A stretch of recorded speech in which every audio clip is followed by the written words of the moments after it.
Chers servants, bonjour. En espérant que votre fin de confinement se passe bien, je vous propose aujourd'hui une vidéo sur le calice.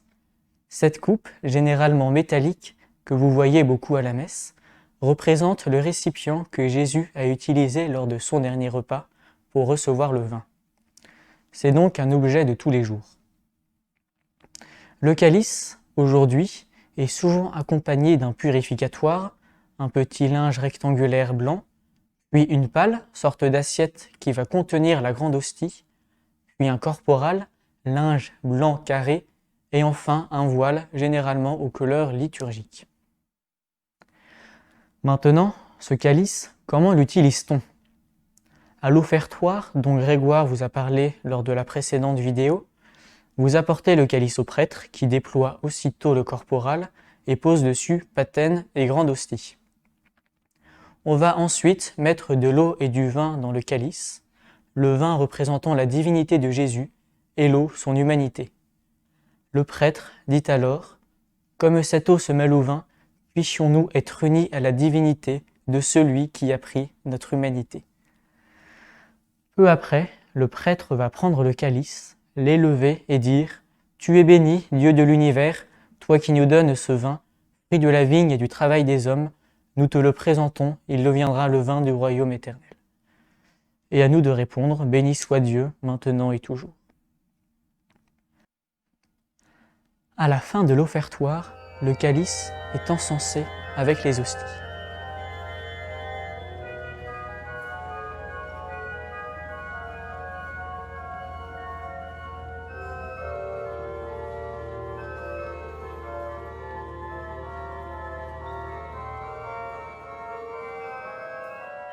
Et après la consécration, les plus attentifs d'entre vous auront peut-être remarqué que le prêtre va mettre une parcelle d'hostie dans le calice. Pour comprendre de quoi il s'agit, rappelons-nous que si le corps et le sang de quelqu'un sont séparés, c'est qu'il est mort.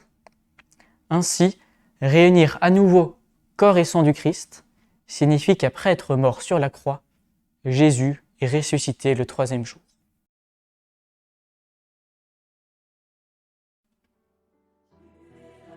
Ensuite vient la communion. En général, seuls les ministres de la communion communient au sang du Christ, sauf au jeudi saint, un peu avant Pâques, où tout le monde est invité à communier au corps et au sang du Christ.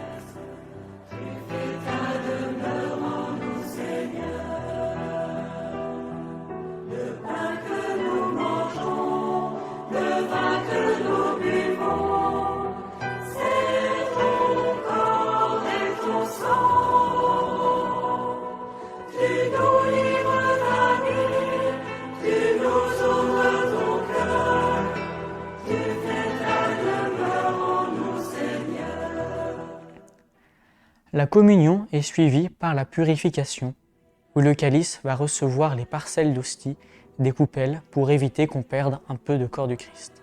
Ensuite, un servant va mettre un peu d'eau dans le calice afin de bien tout récupérer.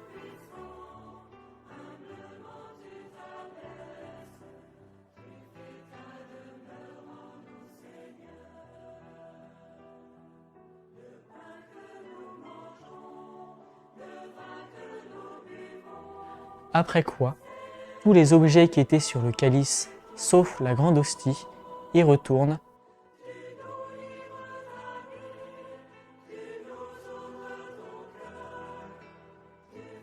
Un servant récupère le calice et la purification est finie. Le calice est donc au corps de la messe, utilisé de l'offertoire à la purification. Je vous remercie de votre écoute. J'espère vous revoir sous peu. N'hésitez pas à vous inscrire sur le Doodle pour les prochaines messes et bonne journée.